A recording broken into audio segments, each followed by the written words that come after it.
Le niveau 0 étant terminé, nous allons pouvoir attaquer le niveau 1. Le niveau 1 est ni plus ni moins que la même méthode appliquée, cette fois-ci non pas à l'ensemble, mais au bloc. Donc le bloc axe va être décomposé en un axe, un arbre taraudé et une entretoise. Le bloc boîtier sera décomposé en un boîtier et un flasque. Le bloc piston sera décomposé en un piston et un axe.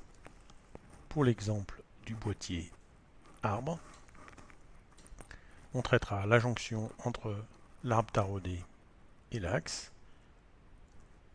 Pour le bloc boîtier, on traitera la liaison entre le flasque et le boîtier.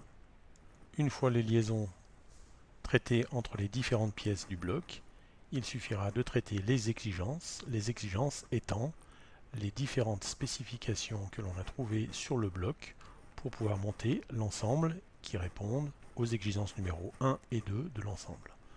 Dans le cas du bloc arbre, on retrouvera trois exigences. L'exigence numéro 3, qui est une exigence sur la mise en position de cette partie, là où se montrera la bielle. L'exigence numéro 5, cette mise en position. Et l'exigence numéro 4, la dimension. Donc vous avez une dimension pour que les roulements rentrent dans le boîtier, une dimension pour que la bielle rentre dans cette partie, et une mise en position pour que la bielle soit bien positionnée par rapport à ces roulements. C'est les différentes spécifications qu'on a trouvées dans le niveau 0. Au niveau du fichier Excel, pour traiter le niveau 1, on va créer un deuxième étage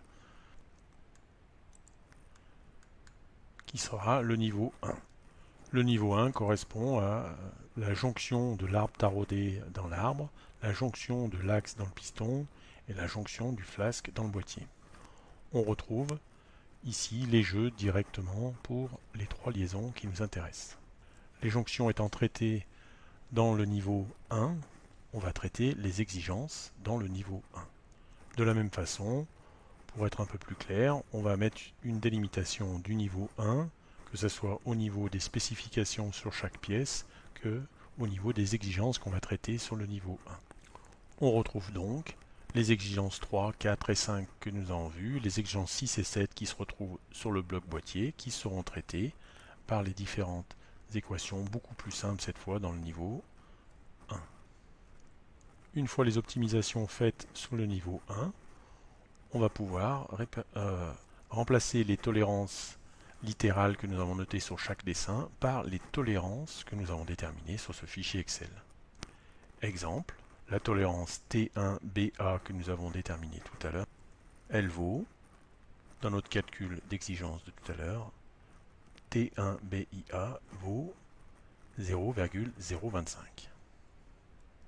En remplaçant T1BIA par 0,025, on a la tolérance qui a été calculée, qui répond bien à l'exigence numéro 1. Et ainsi de suite pour l'ensemble des tolérances qui ont été notées sur les dessins.